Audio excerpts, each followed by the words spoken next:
बादशाहत की सरजमी में एक तिलस्मी संदूक की कहानी सदियों से गूंजती चली आ रही थी। ये संदूक केवल सोने चांदी से भरा हुआ न था, बल्कि कहा जाता था कि इसके अंदर ऐसी शक्ति छुपी है जो किसी आम आदमी को भी सल्तनत का असली वारिस बना सकती है। बादशाह के दरबार में बुजुर्ग और आमिल इस संदूक को विरासत-ए-सल्तनत का निशान कहते थे। रिवायत थी कि जब तक ये संदूक महल के खजाने में मौजूद रहे, बादशाहत मजबूत रहेगी, रियाया खुशहाल रहेगी और दुश्मन कभी गालिब न आएंगे। लेकिन एक दिन खबर उड़ गई कि खजाने के कमरे से वो संदूक गायब हो गया है। दरबार में कोहराम मच गया। वजीर परेशान, सिपाही हैरान और खुद बादशाह गम व गुस्से में डूबा था। किसी को मालूम न था कि संदूक कहाँ गया। कुछ कहते कि दुश्मनों का हाथ है, कुछ कहते कि यह कोई जादुई कारस्तानी है।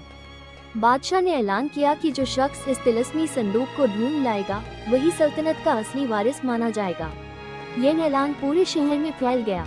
हर तरफ शोर था कि कौन वो खुश नसीब होगा जो संदूक को ढूंढ कर लाए और शहजादी का हाथ भी हासिल करे, क्योंकि बादशाह ने यह भी कह दिया था कि संदूक लाने वाले को सल्तनत के साथ साथ शहजादी का निकाह भी इनाम में दिया जाएगा।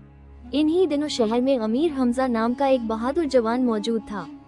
उसकी बहादुरी के किस्से लोग पहले ही सुन चुके थे। वो न केवल शमशीरजनी तलवारबाजी में माहिर था, बल्कि उसका दिल भी नर्म और इंसाफ पसंद था।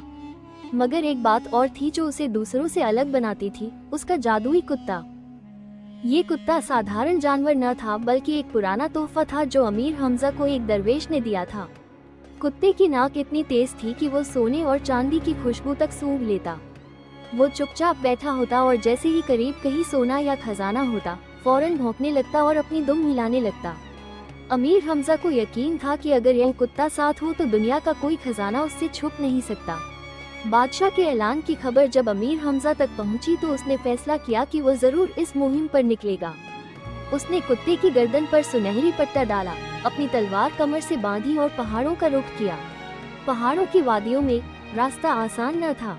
दिन को तेज धूप और रात को खून जमा देने वाली ठंड, कहीं कांटेदार झाड़ियां और कहीं इतनी ऊंची चट्टानें कि सूरज की रोशनी भी न पहुंचती। मगर अमीर हमजा साबित कदम के साथ आगे बढ़ता रहा। कुत्ता भी हर लम्हा उसके साथ था, कभी भौंकता, कभी जमीन सूंघता और कभी रुककर दुम हिलाता, जैसे कह रहा हो कि खजाना दूर नहीं। एक दिन वो एक घने जंगल में पहुंचे। जंगल में पेड़ इतने ऊंचे थे कि आसमान छुप गया था। वहाँ अजीब व गरीब आवाजें सुनाई देती थी, कभी शेर की दहाड़, कभी उल्लू की चीख, कभी हवा के साथ कोई सरगोशी। लेकिन अमीर हमजा के दिल में खौफ की जगह अज़्म था। कुत्ते ने जमीन सूंघी और एक तरफ दौड़ने लगा। हमजा फौरन उसके पीछे गया।